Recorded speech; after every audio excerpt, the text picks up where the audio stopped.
સો hi friends, તો આજનો જે વિડીયોનો ટોપિક છે એ ઓબીસી કેટેગરીના વિદ્યાર્થીઓ એટલે કે વિકસતી જાતિ કેટેગરી માટે છે કે જેમાં તમે પીએમ યશસ્વી ફૂડ બિલ સહાય અથવા તો સેલ્ફ ફાઇનાન્સ કોલેજોની જે 50,000 રૂપિયા તમને સ્કોલરશિપ મળે છે એ વગેરે તમે સ્કોલરશિપનું ફોર્મ ભર્યું તો એના માટે છે. જે વિદ્યાર્થીઓ એસટી કેટેગરીમાં આવતા હોય એ વિદ્યાર્થીઓ માટે ઓલરેડી વિડીયો અપલોડ કરેલો છે કે એ વિદ્યાર્થીઓની સ્કોલરશિપ ક્યારે જમા થશે, જેની તારીખ જાહેર કરવામાં આવી છે.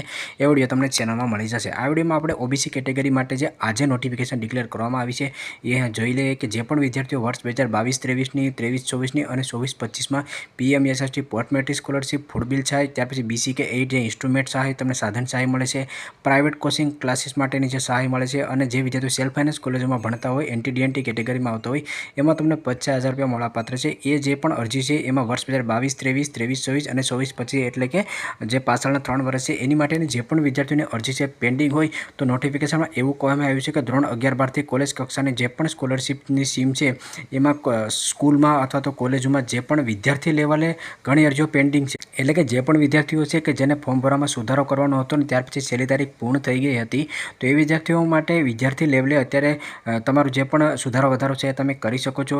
જેથી વિદ્યાર્થી લેવલે ઘણી અરજીઓ પેન્ડિંગ છે. આ પેન્ડિંગ અરજીઓની વિદ્યાર્થીઓને જાણ કરીને પેન્ડિંગ અરજીઓ મંગાવી આપની કક્ષાએથી તારીખ 25 એપ્રિલ સુધીમાં જે વખતના ઠરાવો પરિપત્ર ધ્યાને લઈ અરજી મંજૂર અથવા નામંજૂર કરવાની રહેશે.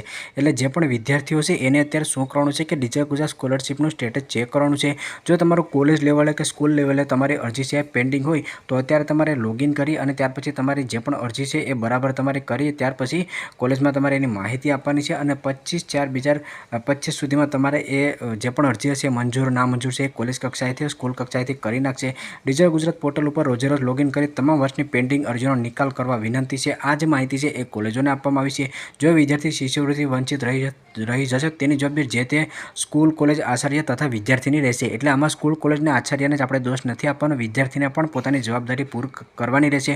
હું તમામ અપડેટની માહિતી કે જેના પર વિડીયો ના બનાવું ઇન્સ્ટાગ્રામ પેજમાં આપતો હોઉં છું, તો ત્યાં પણ તમે સ્ટોરી જોવાનું રાખજો જેથી કરીને કોઈ પણ અપડેટ તમારાથી મિસ ના થાય. તો જે પણ વિદ્યાર્થીઓ ઓબીસી કેટેગરીમાં આવતા હોય એની અરજી પેન્ડિંગ હોય તો વિદ્યાર્થીઓને આ કરવાનું રહેશે. આ જે નોટિફિકેશન છે એ નોટિફિકેશન ગુજરાત યુનિવર્સિટી તરફથી આજે એટલે કે 19/4/2025ના દિવસે ડિક્લેર કરવામાં આવી છે. જે પણ વિદ્યાર્થીઓ ગુજરાત યુનિવર્સિટી સંલગ્ન કોલેજોમાં અભ્યાસ કરતા હોય એ તમામ વિદ્યાર્થીઓને લાગુ પડશે. જે અન્ય યુનિવર્સિટીની કોઈ પણ અપડેટ આવતી હશે તેના પર પણ હું વિડીયો છે બનાવતો રહીશ. અત્યારે તમે આ જે પરિપત્ર જોયું એ મુજબ જે પણ વિદ્યાર્થીઓ ઓબીસી બક્ષી 5 કેટેગરીમાં આવતો એ વિદ્યાર્થીઓને 25 એપ્રિલ પહેલાં આ કામ છે કરી નાખવાનું રહેશે. જે અન્ય યુનિવર્સિટીમાં છે કે અન્ય કેટેગરી માટે અપડેટ આવશે એટલે 100% હું તમને લોકોને ઇન્સ્ટાગ્રામ પેજમાં સ્ટોરી અને યુટ્યુબ ચેનલમાં વિડીયો બનાવીને અપલોડ છે તે કરી દઈશ. તો જો તમને આ વિડીયો પસંદ આવે તો લાઇક કરજો અને ચેનલમાં ન હોય તો ચેનલને સબસ્ક્રાઈબર કરવાનું ભૂલશો નહીં.